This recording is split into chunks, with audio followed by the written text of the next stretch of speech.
You have tuned into the BearDown Corner with your host, Sergeant Holio.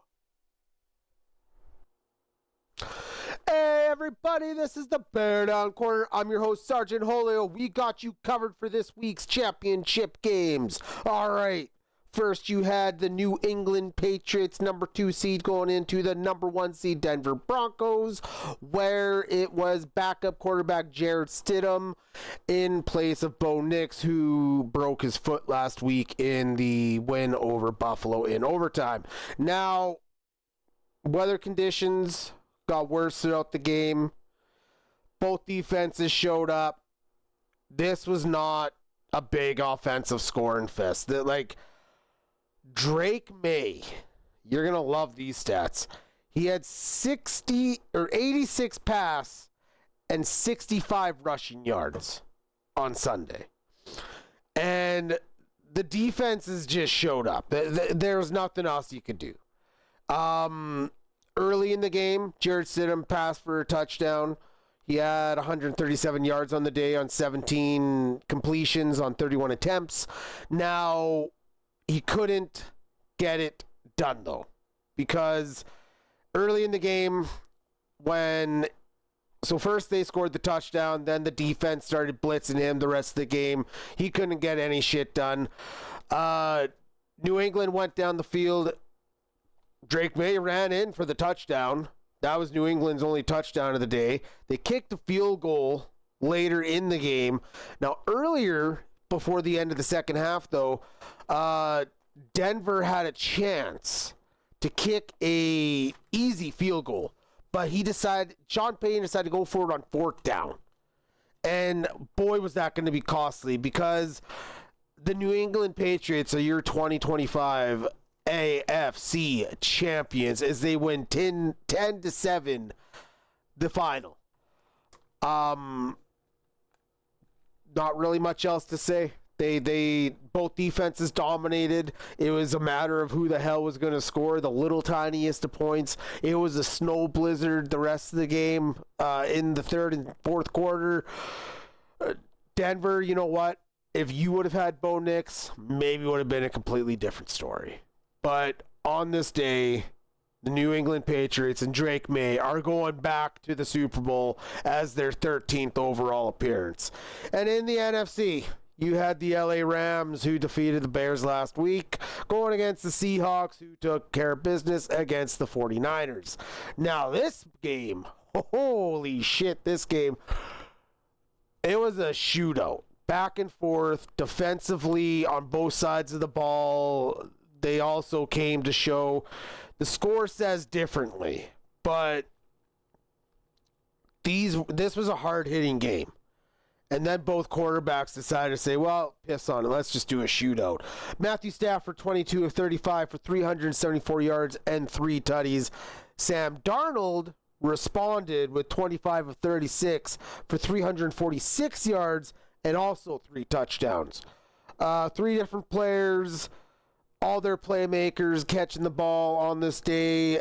31-27 the final. Seattle moves on as your NFC 2025 champions to the Super Bowl. Your matchup is set. New England, Seattle, rematch, but different faces in a different era. Honestly, I'll give my prediction right now. Seattle, on paper, in my opinion, is the better team. It's going to be up to New England to come up with a way to solve that defense, which is destructive. Let's just call it for what it is. And the offense can just click. Zach Charbonnet, sure, whatever, he's out. Doesn't bother them. Kenneth Walker ran in a touchdown on Sunday. He looked good. Their backup looked fine. Seattle is just very tough. And New England's going to need some help. We can't do this dink and dunk shit. We got to protect our guy. We got to get these medium passes in. Because if you're going to play the dink and dunk game, Seattle's going to eat you up. But if you can get things rolling, different story. New England is going to have a shot at it. That's all I can say. Either way, Super Bowl is set 2 weeks from Sunday, February 7th, 8th, something like that. Going to be a hell of a game. Let's get you caught up on some news and notes. Not a lot to really go off of, just reports coming out from Ian Rappaport from NFL Network. Stafford has been telling people close to him he wants to play next year. So an MVP caliber player that is possibly could win MVP. It's between him and Drake May most likely this year. Gonna probably come back for one more year. Honestly, I would if I was that team. I would want one more crack at it. You made it to the NFC final. Gave it your all. It could have gone either way. So hopefully LA is able to get him and healthy and everything goes according. And in the head coaching carousel, as it would be, a couple little news notes from former head coaches who have now taken assistant positions. Mike McDaniel, former Dolphins head coach, is now the offensive coordinator of the Los Angeles Chargers. Jonathan Gannon, Arizona's former head coach, is now the defensive coordinator for the Cheesehead Packers. Now, there was 10, that's right, 10 head coaching open availabilities this offseason. A third of the league pretty much said, you know what, we've had enough, we're hitting the reset. At least as far as who's going to head our team going into battle. So we got 6 of the 10 filled. Now, let's just quickly go through it. You have the Las Vegas Raiders, Cleveland Browns, Buffalo Bills, and Arizona Cardinals still looking for their head coach. Now, they have multiple interviews set up already with multiple assistants after this last weekend's eliminations. The teams that have hired, okay, first off, Dolphins hired defensive coordinator from the Green Bay Packers, Jeff Hafley, which, let's just be blunt, he did a pretty damn good job putting together that defense when Micah Parsons was healthy. Scheme seemed good. Maybe they're just trying to go in a different direction rather than offensive coordinator. You know what? Let's fix the defense. Down in Miami. Atlanta. Well, we talked about this one last week. They hired Kevin Stefanski. I talked about how much I like that hire since he's going into a situation where he doesn't have a complete clusterfuck. Really, you have maybe the highest paid backup in the league, but either way, you have options at quarterback. You have 2 viable options. You have a star running back, star receivers, should be a star tight end, all top 10 picks in the last 5 years. This team is riddled with talent, and it's time to put it together. And Stefanski is a former 2-time NFL head coach of the year. You don't get the Browns to the playoffs just by snapping your fingers. That is a grind in itself. So I think Stefanski can do wonders in Atlanta. New York Giants went right after John Harbaugh. He is now the head coach of that team. Honestly, listening to his press conference, I enjoyed it. I liked how he resembled to the history of the New York football Giants, right? How much he coveted the job because of that history and the fact of they have a defense more or less there. They just need that fine-tuning, and offensively, you have a young quarterback in Jackson Dart. You're going to run the shit out of it with Cam Scatterbo and Tyrone Tracy and whatever other combination you want to do. You have talent at the receiver position, Malik Neighbors and Wan'Dale Robinson. Let's not forget Darius Slayton, the veteran wide receiver. This team could make a quick turnaround under the leadership of John Harbaugh. It's not out of the realm of possibility. So I like it. They like it. That's what happened.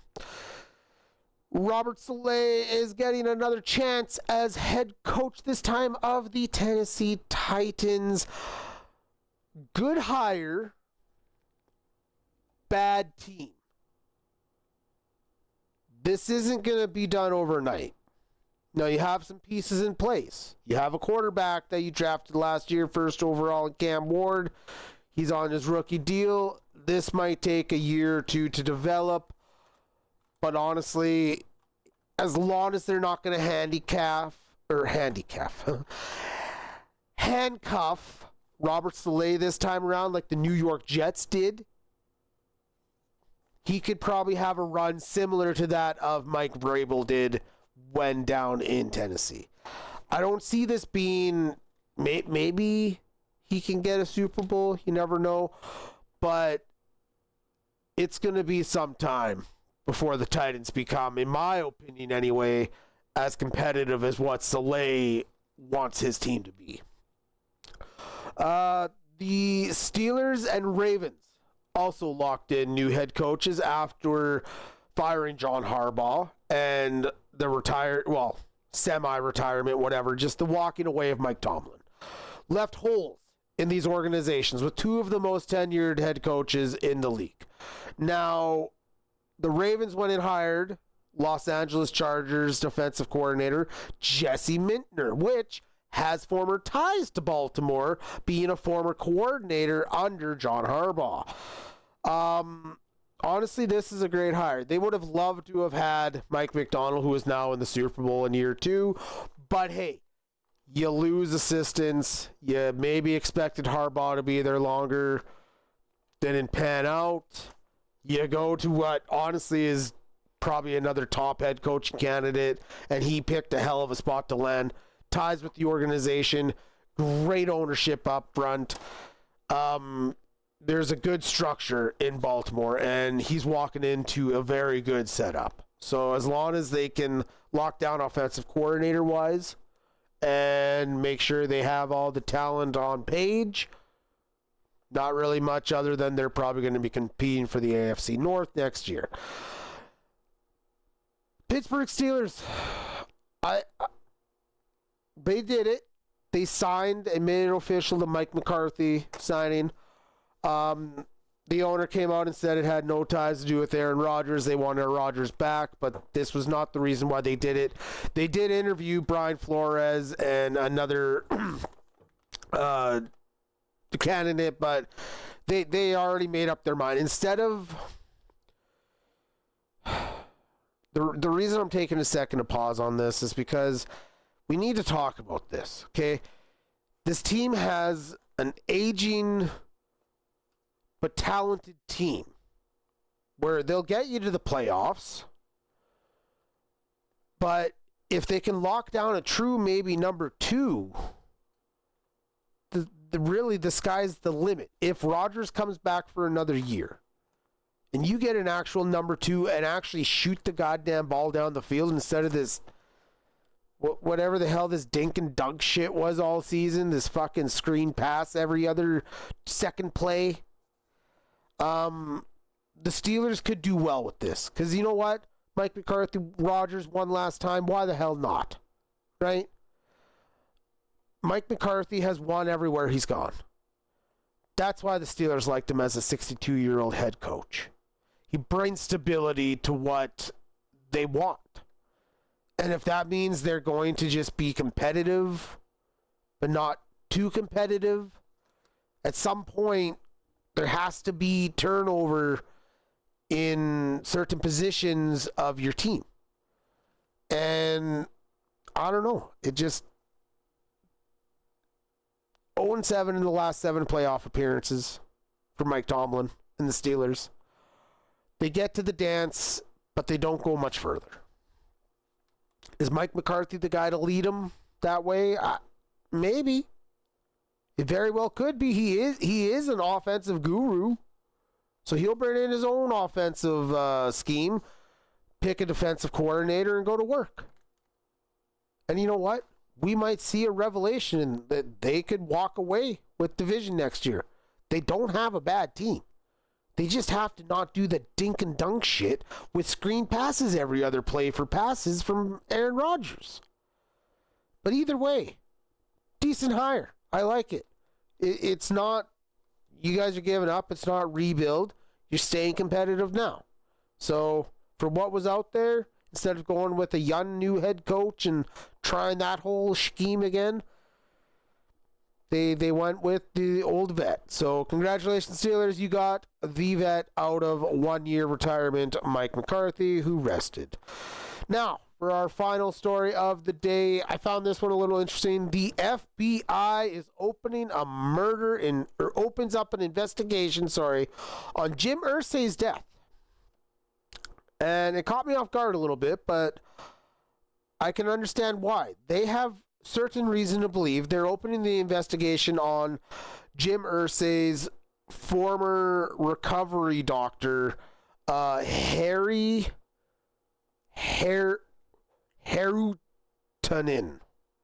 It's hard to pronounce. Either way, this man was giving pain pills and ketamine to Mr. Irsay in his final months of living. So, when you're going to do that, you got to be ready to be open for speculation, especially when you're giving this shit to a billionaire fucking NFL owner. Now, you know what? Irsay had drug, pain pill problems throughout his whole career, his whole life at times, and then we go clean, but shit. You're gonna blame a guy. I don't think it was murder though. This Irsay was having health problems, for Christ's sake. And if this guy's his recovery doctor, unless maybe it just got out of hand, and if it led to Irsay dying because of it, well, this guy could be on the hook. So, good luck to the Irsay family in trying to figure out this clusterfuck. The FBI haven't even really gone and dived into the NFL yet. They're just kind of doing their out reports right now. So if we find out more info on this and get more to hear about it, unless it just goes away, that's fine. But we hear something, we'll give you an update on it. But right now, as it is, they've opened an investigation and they're trying to charge the former recovery doctor of Jim Irsay. But anyway, that's going to do it for us here today at the BearDown Corner. I am Sergeant Holio. Thank you so much for joining us. You can catch us every Tuesday at 6 o'clock General Mountain, 8 o'clock Eastern, anywhere you can get your podcast and on YouTube. Be safe, take care, and we will catch you the next time here on the BearDown Corner.